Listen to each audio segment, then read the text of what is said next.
Shalom, shalom frères et sœurs en Christ et bienvenue à la Rhapsodie de ce lundi 17 juin 2024.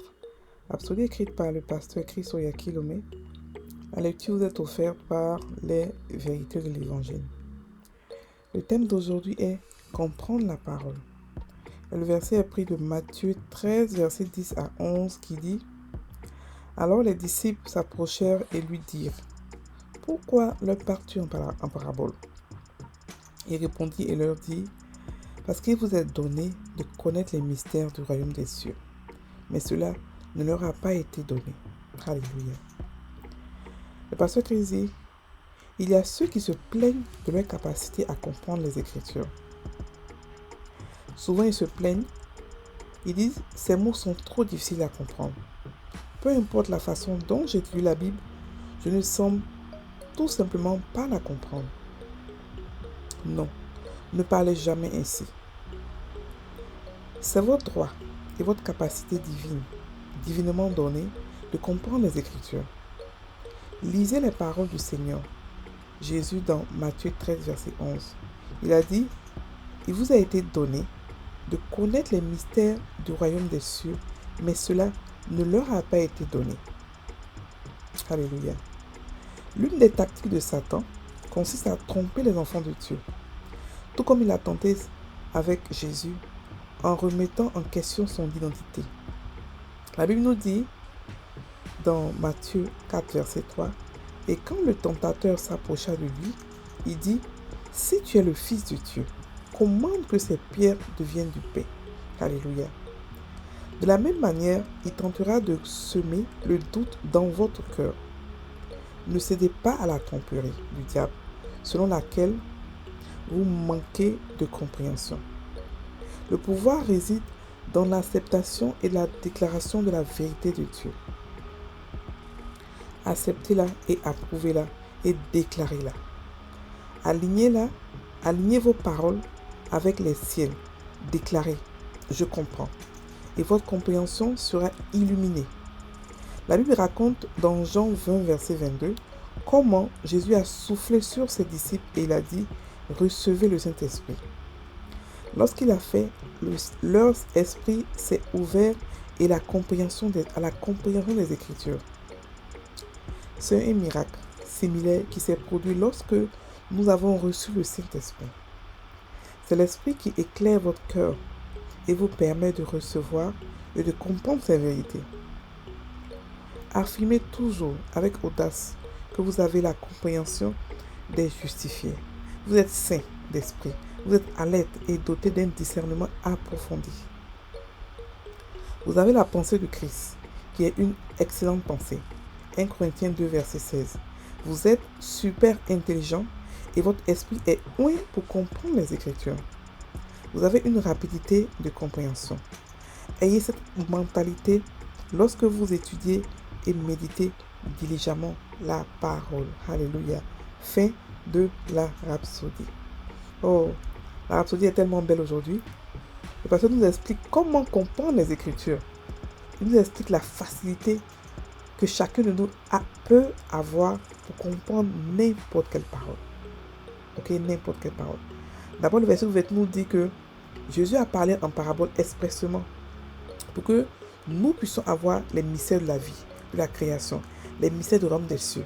Les paraboles sont des mystères, que les lois du royaume des cieux, comment le royaume des cieux fonctionne, et tout ce qu'il a, tout ce qu'il contient et tout ça nous a été déjà donné par Jésus dans les paraboles.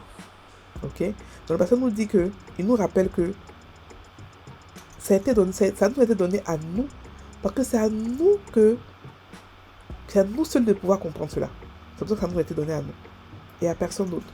Donc on ne peut pas dire que on ne comprend pas les Écritures. Ok? Les Écritures ont été faites pour nous. C'est-à-dire que ça se débloque sur nous seuls.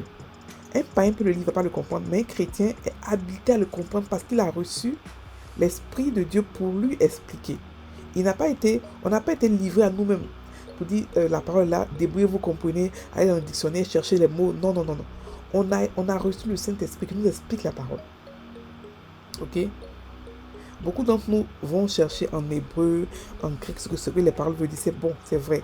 Mais en fait, le vrai explicateur, le vrai professeur, c'est le Saint-Esprit qui est en chacun de nous.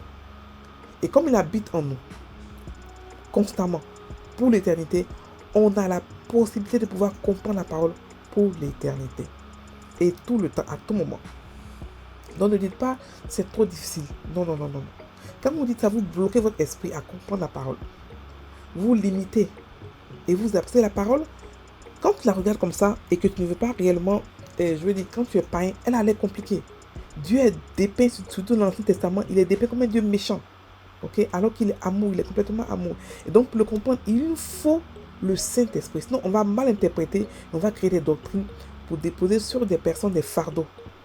Pourquoi aujourd'hui beaucoup de chrétiens sont gérés par d'autres chrétiens, mais par d'autres pasteurs? Pourquoi aujourd'hui beaucoup de chrétiens sont, je veux dire, manipulés par d'autres pasteurs? Parce qu'ils ne prennent pas la peine d'étudier la parole. Tout simplement. Ils n'ont pas le temps d'étudier la parole. Donc, ils se laissent manipuler. Alors que la parole est là. Elle est facile d'accès. Aujourd'hui, en 2024, on a la parole sur nos téléphones, nos tablettes. Facile d'accès. On a la parole audio, écrite partout. Elle n'a jamais été aussi facile d'accès qu'elle est aujourd'hui. Donc, on n'a pas d'excuse pour ne pas étudier la parole. On n'a pas d'excuse pour ne pas la lire, l'étudier et la méditer. On n'a pas d'excuse. Ok? Le pasteur nous dit que c'est notre droit divin de comprendre la parole. C'est notre droit en tant qu'enfant de Dieu de comprendre la parole. C'est à nous qu'a été donné les mystères du royaume des cieux et à nous seulement. Chaque mystère peut être décodé rien que par un chrétien. Vous me dites, mais comment ça fait que les païens prospèrent? Les païens prospèrent parce que les chrétiens ont pris pour aller écrire des livres de développement personnel. Bien sûr avec l'accord de Dieu. Mais il y a des mystères qui sont là encore, qui ne font que peuvent être décodés que par nous seuls. Par nous seuls. Parce que c'est à nous, le royaume des cieux nous appartient à nous. Donc personne d'autre ne peut décoder. C'est comme si ta maison, quelqu'un vient, il va prendre les lois de ta maison pour te commander. Non. La maison nous appartient. C'est à nous que ça revient de pouvoir décoder les codes de la maison. Ok? Le pasteur nous dit que Satan, une des tactiques de Satan, c'est de faire croire, c'est de douter de notre identité. C'est-à-dire que nous faire douter de la parole. C'est ce qu'il a fait Jésus. Il est venu à demander, si tu es vraiment l'enfant de Dieu, fais ceci, fais cela, fais ceci. Donc si on n'est pas ancré dans la parole, si on n'a pas compris la parole, on peut douter. Il y a des chrétiens par exemple qui croient que Jésus n'est pas le seul chemin. Vous comprenez? Parce qu'ils n'ont pas pris le temps d'étudier la parole, de la mettre en elle, de la faire pousser en eux, c'est-à-dire que de vraiment méditer là-dessus pour être convaincu de cela. Et c'est dangereux. Ok? Sinon, n'importe quel vent de doctrine peut venir vous prendre pour partie. N'importe quel menteur. Parce que beaucoup de gens aujourd'hui suivent les prophéties.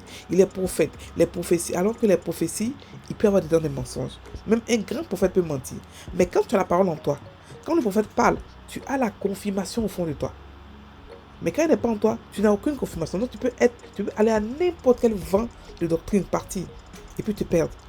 Et perdre tes grâces, perdre même ton salut, perdre tes opportunités, perdre beaucoup de choses. Perdre des années, perdre ta famille, ta femme, tes enfants. Ou ton mari, tes enfants. Donc c'est dangereux de ne pas étudier la Bible. Ok? Donc, le pasteur nous explique que le diable, son rôle, c'est de mettre le doute dans notre esprit par rapport à la parole. C'est pour ça qu'il y a beaucoup d'interprétations bizarres de la parole, des interprétations lourdes de la parole, des fardeaux qu'on met sur les gens, des religions qu'on met sur les gens. La parole est expliquée difficilement, elle est lourde.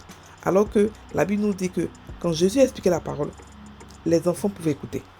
Tellement elle était facile, tellement elle était simple et elle était praticable. Ok?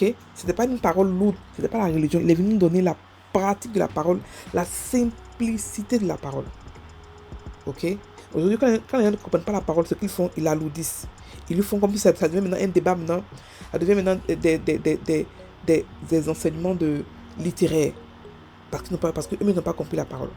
La parole doit être simplifiée au maximum. Elle doit être comprise. C'est ce que Dieu fait. C'est pour ça qu'on a reçu le Saint-Esprit en nous pour nous simplifier la parole le plus facilement possible. Donc ce qu'on doit faire, parce qu'on nous dit que c'est de l'accepter, de l'approuver et de la déclarer. De ne pas dire je ne comprends pas la parole. Non, de dire non, moi je comprends la parole. Parce que j'ai reçu la sagesse de Dieu, plus grande que Salomon. Donc j'ai la possibilité de pouvoir comprendre la parole. J'ai reçu une intelligence divine J'ai le même cerveau que mon père. Et c'est lui qui a écrit la parole. Et moi, je viens de la parole. Je suis né de la parole. Donc, je peux la comprendre. Plus que n'importe qui. Parce que c'est ma source. Elle et moi, on se reconnaît. Quand on se rencontre, on se comprend. Et en plus, j'ai reçu le Saint-Esprit qui m'explique la parole. La Bible nous dit quoi? Il nous conduit dans toute la vérité. Ça veut dire quoi? Il n'y a pas une parole qui peut nous expliquer, qui n'est pas prêt à nous expliquer. Il n'y a pas un secret qui n'est pas prêt à nous donner. Dans toute la vérité. Donc n'hésitez pas à lui poser des questions, avoir des temps d'intimité avec lui, de comprendre la parole. C'est notre droit de comprendre la parole. Le pasteur nous explique aussi la fois où Jésus a dû souffler sur les disciples pour comprendre la parole. Ça voudra dire que le Saint-Esprit est le seul qui peut nous expliquer la parole. Et ici, il nous fait la similarité comme quoi, quand on est né de nouveau, c'était pareil. On a reçu le même souffle qu'il a donné sur les disciples là, on l'a reçu aussi et on a la capacité de comprendre la parole. Mais la parole n'a pas venu dans notre tête seule. On doit aller vers elle. On doit aller à la source pour chercher, pour comprendre, pour aimer la parole. La sagesse, c'est l'amour de la parole. L'amour de la connaissance. C'est ça la sagesse. Donc si vous voulez acquérir la sagesse, vous devez aller à la connaissance. L'étudier, l'aimer, l'accepter, la déclarer. Ok? Donc le pasteur nous dit d'affirmer avec audace que nous avons la compréhension de la parole. Même si vous ne la comprenez pas, affirmez que vous la comprenez. Affirmez, étudiez-la. Soyez obsédés par elle. Bombardez-vous de la parole. Et tous les secrets de la parole vont sortir. Et vous serez sage, malgré votre âge. Donc l'âge n'a rien à voir avec la sagesse. Vous serez sage, malgré votre jeune âge, 15 ans, 20 ans, 16 ans, 40 ans, vous serez sage. Plus sage que ceux qui sont plus âgés que vous. Alléluia. Parce qu'on a la pensée de Christ. Ça veut dire qu'on a le cerveau de Christ. On a ses pensées, ses agissements, on a ses actions. Donc, on a la capacité de comprendre la parole. Ok? Alléluia. On prend la déclaration. Répétez après moi. J'ai la capacité divine de comprendre les mystères. La sagesse de Dieu est à l'œuvre en moi pour produire d'excellents résultats. Dans tout ce que je mets à cœur de faire. La vie n'est pas un mystère pour moi. Car lorsque je médite sur la parole, le Saint-Esprit me dévoile des réalités spirituelles, éclairant mon cœur pour qu'il marche sur des chemins ordonnés pour sa gloire. Alléluia. Frères et sœurs en Christ, merci de m'avoir écouté. On a notre école de prospérité, notre école biblique de prospérité qu'on appelle Monac.